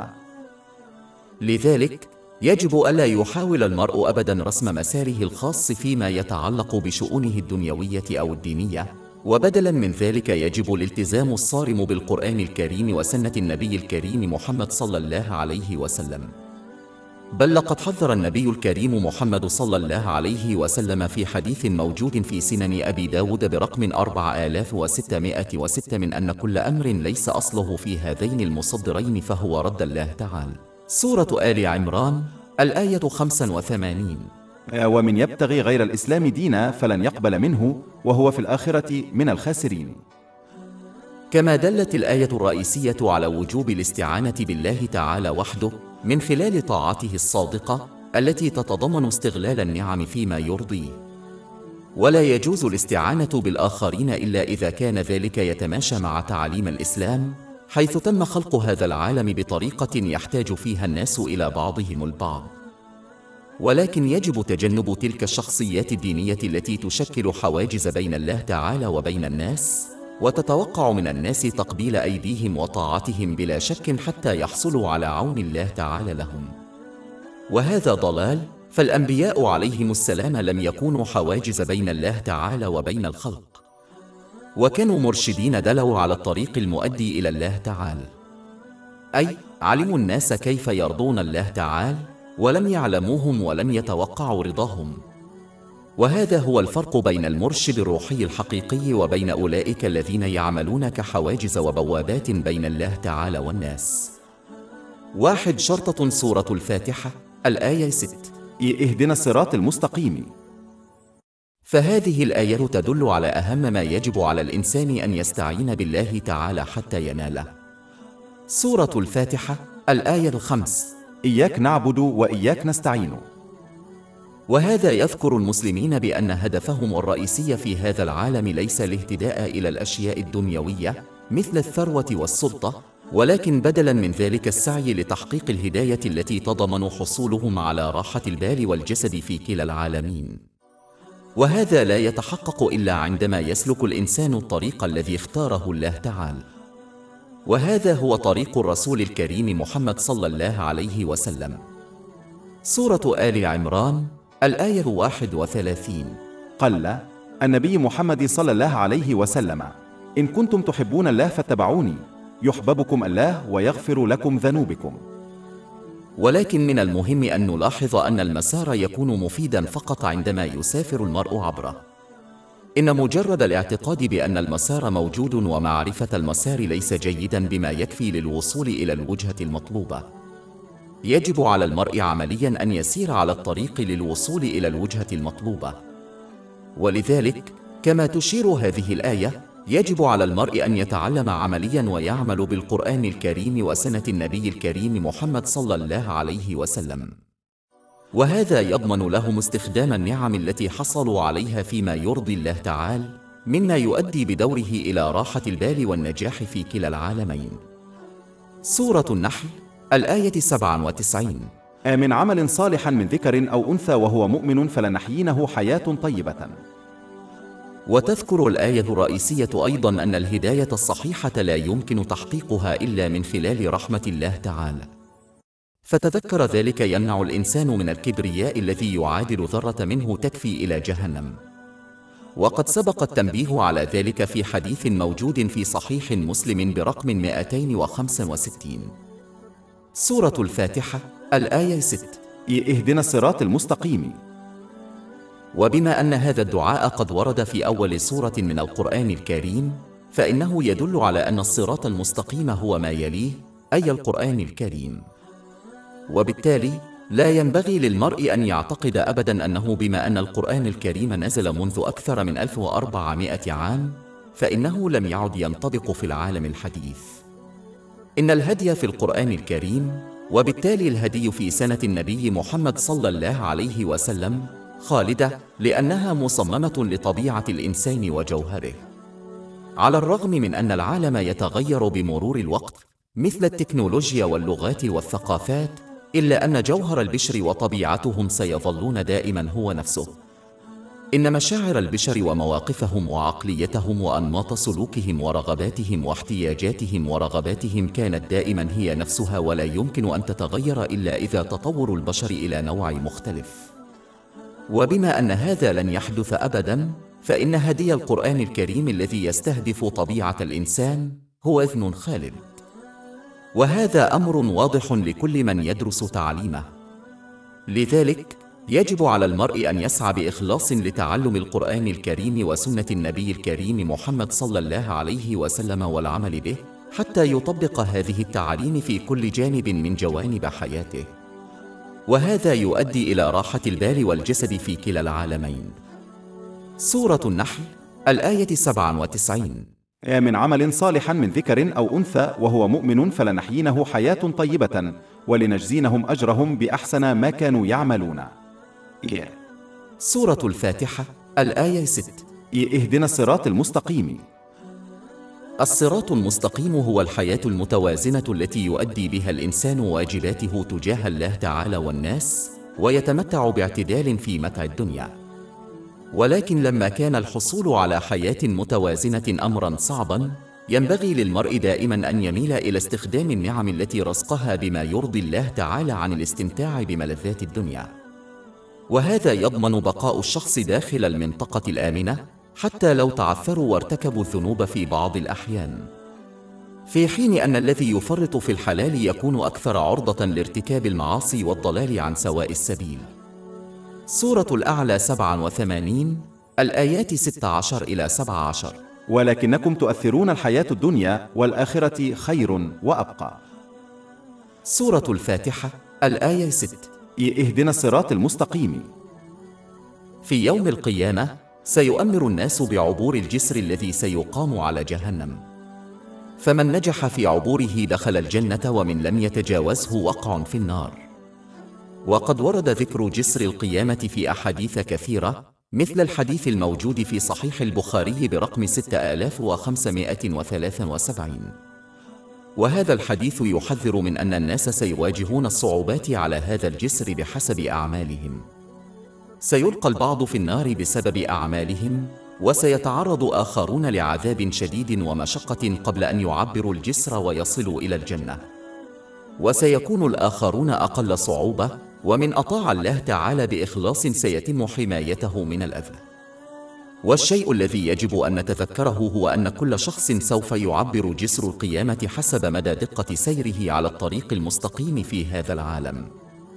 إن الذي يسلك الصراط المستقيم في الدنيا مستخدما النعم التي أنعم بها فيما يرضي الله تعالى، كما جاء في القرآن الكريم وسنة النبي محمد صلى الله عليه وسلم، سيجدون الحماية من كل أذى عندما يعبرون جسر يوم القيامة حتما. سورة النحل الآية 97. من عمل صالحا من ذكر أو أنثى وهو مؤمن فلنحيينه حياة طيبة ولنجزينهم أجرهم بأحسن ما كانوا يعملون. لكن الذين ينحرفون عن الصراط المستقيم في هذه الدنيا بإساءة استخدام النعم التي أنعموا بها سيواجهون صعوبات عندما يعبرون جسر القيامة حتما. سورة 20 طه الآيات من 124 إلى 126. ومن أعرض عن ذكري فإن له معيشة ضنكا ونحشره يوم القيامة أعمى. قال رب لماذا رفعتني أعمى وأنا بصير؟ قال كذلك جاءتك آياتنا في نسيتها وكذلك اليوم تنسى. وحتى لو قام المسلم بجميع واجباته تجاه الله تعالى والخلق، فإنه لا يزال يدعو باستمرار للحصول على الهداية من خلال الآية الرئيسية قيد المناقشة.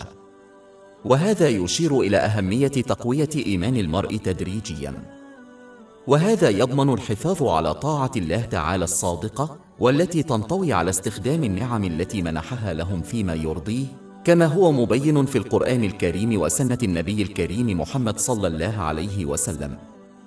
تقوية الإيمان تتضمن تعلم القرآن الكريم وسنة النبي محمد صلى الله عليه وسلم والعمل به. سورة الفاتحة الآية 6. اهدنا الصراط المستقيم.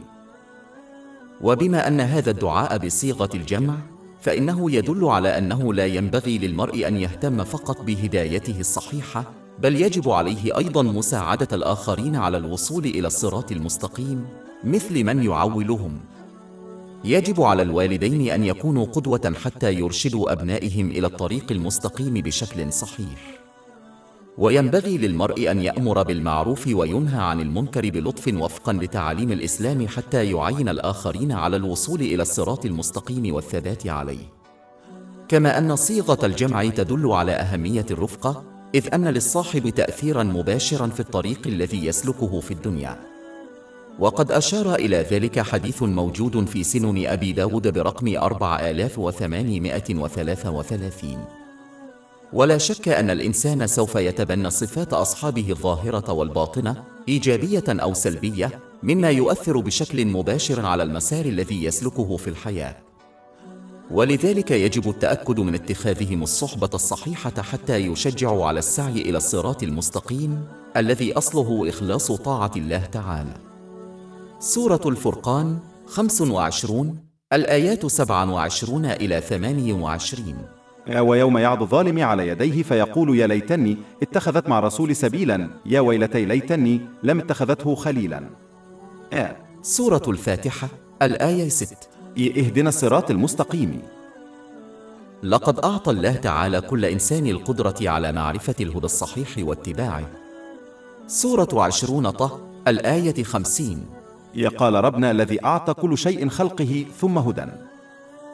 ولكن يمكن للمرء أن يفسد هذه الإمكانية للتعرف على الهدى الصحيح واتباعه من خلال معصية الله تعالى. سورة المائدة الآية 51. إن الله لا يهدي القوم الظالمين. لذلك يجب على المرء لا يقتصر على الدعاء بالهداية الصحيحة، بل يجب دعم ذلك من خلال العمل. ويجب على المرء أن يجتهد في تحصيل العلم الشرعي والعمل به حتى يجتنب معصية الله تعالى التي من شعبها ظلم الناس. فإذا فشل أحد في دعم دعائهم عملياً، فلن يكون لكلامهم أي وزن أو معنى حقيقي. سورة فاطر الآية 10. إذ إليه يصعد الكلم الطيب والعمل الصالح يرفعه. والذين يمكرون السيئات لهم عذاب شديد ومكر أولئك كان في مهلك. وقد شدد النبي الكريم محمد صلى الله عليه وسلم بشدة على قراءة سورة الفاتحة في كل ركعة من الصلاة، وقد تم تأكيد ذلك في حديث موجود في سنن النسائي برقم 910. وهذا يدل على أنه يجب على الإنسان أن يذكر نفسه بانتظام بهدفه النهائي، وهو العثور على الصراط المستقيم والسير فيه، مما يؤدي إلى راحة البال والجسد في كلا العالمين. يعد هذا التذكير المنتظم أمراً حيوياً، لأن الناس غالباً ما يصبحون غير مبالين ومنشغلين بالأمور الدنيوية، وهذا أحد أسباب توزيع الصلوات الخمس المفروضة على اليوم. لذلك يجب على المرء أن يذكر نفسه والآخرين لفظياً وعملياً باستمرار بهدفهم النهائي، من خلال تخصيص بعض الوقت من يومهم المزدحم لتعلم المعرفة الإسلامية والعمل بها حتى يحققوا هدفهم. ولا يتحقق هذا المقصد إلا بإخلاص طاعة الله تعالى في كل حال، بما في ذلك استخدام نعمه فيما يرضيه، كما جاء في القرآن الكريم وسنة النبي محمد صلى الله عليه وسلم عليه الصلاة والسلام. -1 سورة الفاتحة، الآية 7/7. صراط الذين أنعمت عليهم غير المغضوب عليهم ولا الضالين. ويرتبط الجزء الأول من هذه الآية بسورة النساء، الآية 69. ومن يطع الله ورسوله فأولئك مع الذين أنعم الله عليهم من النبيين والصديقين والشهداء والصالحين. وبهذا يتبين أنه لن ينال الهداية إلا بإخلاص طاعة الله تعالى ورسوله الكريم محمد صلى الله عليه وسلم، وهذا ينطوي على استغلال النعم الممنوحة فيما يرضي الله تعالى، كما جاء في القرآن الكريم وسنة النبي محمد صلى الله عليه وسلم. بالإضافة إلى ذلك، للتعرف على الطريق الصحيح والمستقيم الذي سار عليه الأنبياء عليهم السلام، لا بد من دراسة حياتهم والعمل بتعاليمهم. ولهذا كثر الحديث عن الأنبياء عليهم السلام في القرآن الكريم وفي أحاديث النبي محمد صلى الله عليه وسلم. من المهم أن نلاحظ أنه لا ينبغي للمرء أن يدرس حياتهم من أجل الترفيه، مثل تعلم قصص رائعة ومعجزة عنهم، ولا بد من التعرف على حياتهم حتى يسترشد بهم، حتى يسيروا على نفس الصراط المستقيم الذي سلكوه. سورة الأنعام، الآيات من 89 إلى 90. أولئك الذين أتيناهم الكتاب والسلطان والنبوة، أولئك الذين هدهم الله فاخذ من هداهم قدوة. سورة الفاتحة، الآية 7. صراط الذين أنعمت عليهم. وبما أن الإلهام والقوة والمعرفة والفرصة للحصول على الهداية الصحيحة كلها تأتي من الله تعالى، فلا يجب على المرء أن يتكبر أبداً. الكبرياء يشجع المرء فقط على النظر إلى الآخرين باستخفاف ورفض الحقيقة عندما تعرض عليهم، وقد تم التحذير من ذلك في حديث موجود في صحيح مسلم برقم 265، وأن الكبر لن يخرجه إلا عن الصراط المستقيم ويدخله النار فيجب اجتنابه. كما تدل الآية الرئيسية على أن النعمة الحقيقية من الله تعالى هي الهداية إلى الصراط المستقيم، وهذا لا يحصل إلا من خلال طاعته التي تتضمن استخدام النعم الممنوحة له فيما يرضيه. لا ينبغي لأي شخص أن ينخدع بالاعتقاد بأن الأشياء الدنيوية مثل الثروة والعائلة هي نعمة إذا فشل في استخدامها بشكل صحيح. سورة المؤمنون، الآيات 55 إلى 56. هل يحسبون أن ما نمدهم به من أموال وبنين ذهل لأن نسارع لهم بالخيرات بل لا يشعرون. ومن يسيء استخدام النعم الممنوحة له فإنه يجد أنها أصبحت مصدر ضغط وبؤس له في العالمين. سورة 20 طه، الآية 124. ومن أعرض عن ذكري فإن له معيشة ضنكا ونحشره يوم القيامة أعمى. من المهم أن نفهم الفرق بين الأشياء الدنيوية الجيدة والسيئة حتى يتمكن المرء من التأكد من أنهم يستخدمون البركات التي منحت لهم بشكل صحيح حتى يجدوا راحة البال والجسد في كلا العالمين. سورة النحل، الآية 97. من عمل صالحا من ذكر أو أنثى وهو مؤمن فلنحيينه حياة طيبة ولنجزينهم أجرهم بأحسن ما كانوا يعملون. سورة الفاتحة الآية 7. صراط الذين أنعمت عليهم غير المغضوب عليهم. أولئك الذين استحقوا الغضب الإلهي هم أولئك الذين أساءوا استخدام المعرفة الإلهية الممنوحة لهم للحصول على الأشياء الدنيوية مثل الثروة والسلطة. لقد اتخذوا نوايا فاسدة وبالتالي لم ينالوا أي أجر من الله تعالى على أعمالهم الصالحة. بل إن الحديث الموجود في جامع الترمذي برقم 3154 يحذر من أن الذين يعملون الصالحات لأجل غيرهم سيؤمرون بأخذ أجرهم يوم القيامة من أهل العمل، وهو أمر لا يمكن في الواقع أن يأخذه يفعل. ولذلك يجب على المسلم أن يتجنب هذه النتيجة من خلال التأكد من أن نيته عند القيام بالأعمال الصالحة هي إرضاء الله تعالى. ومن علامات ذلك ألا يتوقع ولا يأمل الشكر من الناس. بالإضافة إلى ذلك يجب على المسلم أن يسعى للحصول على المعرفة الإسلامية والعمل بها حتى يزيد من طاعة الله تعالى، والتي تتضمن استخدام النعم التي منحها له فيما يرضيه. إن ادعاء الإسلام باللسان وعدم تأييده بالعمل يؤدي إلى الغضب الإلهي. سورة الصف 61 الآية 3. كبر مقتا عند الله أن تقولوا ما لا تفعلون. سورة الفاتحة الآية 7. صراط الذين أنعمت عليهم غير الضالين. وهذا يشمل أولئك الذين يتجنبون البحث وتحقيق الغرض من خلقهم، وبدلا من ذلك يعيشون حياة بلا هدف في هذا العالم، حيث يسعون فقط لتحقيق رغباتهم واحدة تلو الأخرى. ونتيجة لذلك فإنهم يشقون طريقهم الخاص في الحياة، وبالتالي يسيئون استخدام النعم التي منحت لهم، مما يؤدي إلى مزيد من التوتر والمشاكل لهم في كلا العالمين. سورة 20 طه الآيات من 124 إلى 126. ومن أعرض عن ذكري فإن له معيشة ضنكا ونحشره يوم القيامة أعمى. قال رب لماذا رفعتني أعمى وأنا بصير؟ قال كذلك جاءتك آياتنا في نسيتها وكذلك اليوم تنسى. يتجنب المسلمون هذا الموقف والنتيجة من خلال السعي الصادق لاكتساب المعرفة الإسلامية والعمل بناء عليها حتى يدركوا هدفهم ويحققوه. سورة الذاريات الآية 51 الآية 56. وما خلقت الجن والإنس إلا ليعبدوني. ولا يتحقق هذا الهدف إلا بإخلاص طاعة الله تعالى باستخدام النعم التي أنعم بها على الوجه الذي يرضيه، كما جاء في القرآن الكريم وسنة النبي محمد صلى الله عليه وسلم. ولذلك فإن هذا الهدف يمتد إلى ما هو أبعد من الواجبات الأساسية للإسلام. إن تحقيق هدف الخلق يؤدي إلى راحة البال والجسد في كلا العالمين. سورة النحل الآية 97.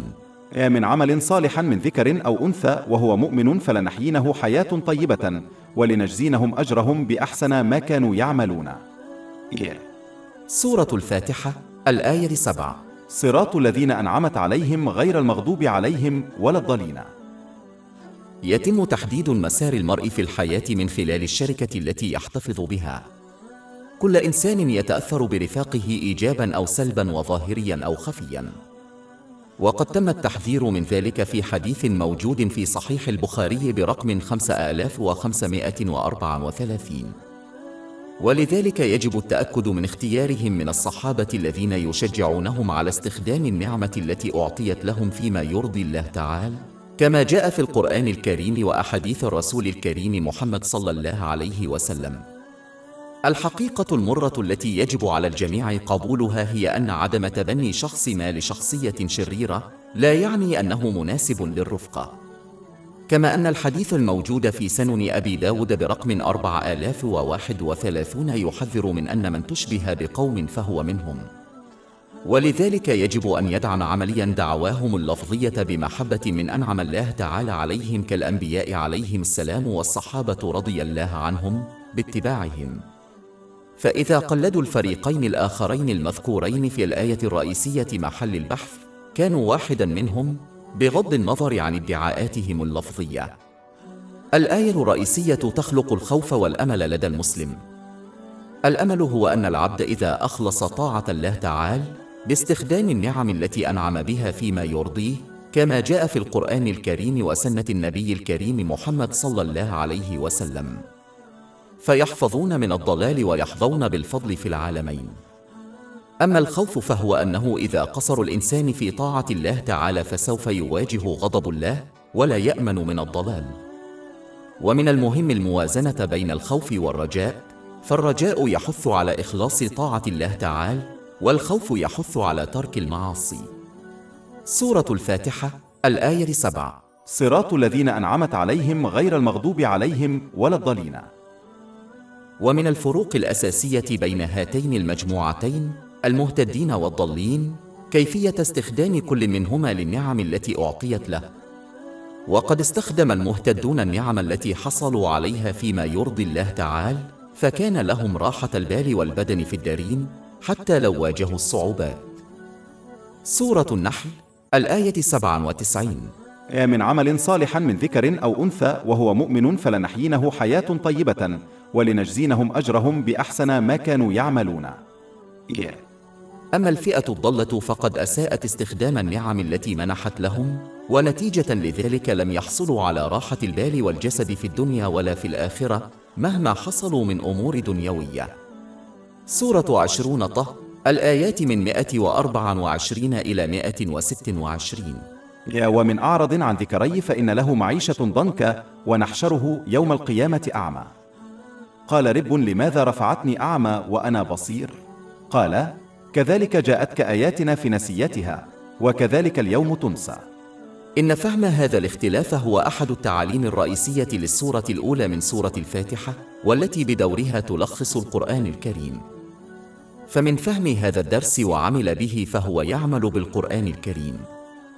وأخيراً، ينبغي للمرء أن يكمل قراءة سورة الفاتحة بكلمة آمين. وهذه الكلمة هي سؤال إلى الله تعالى أن يستجيب الدعاء المذكور في هذا الباب. فإذا تطابقت كلمة آمين الأخيرة مع كلمة الملائكة الأخيرة في الصلاة غفرت ذنوبهم الصغيرة. وقد جاء ذلك في حديث موجود في صحيح البخاري رقم 782. الحمد لله رب العالمين، والصلاة والسلام على خاتم رسول الله محمد وعلى آله وصحبه الكرام.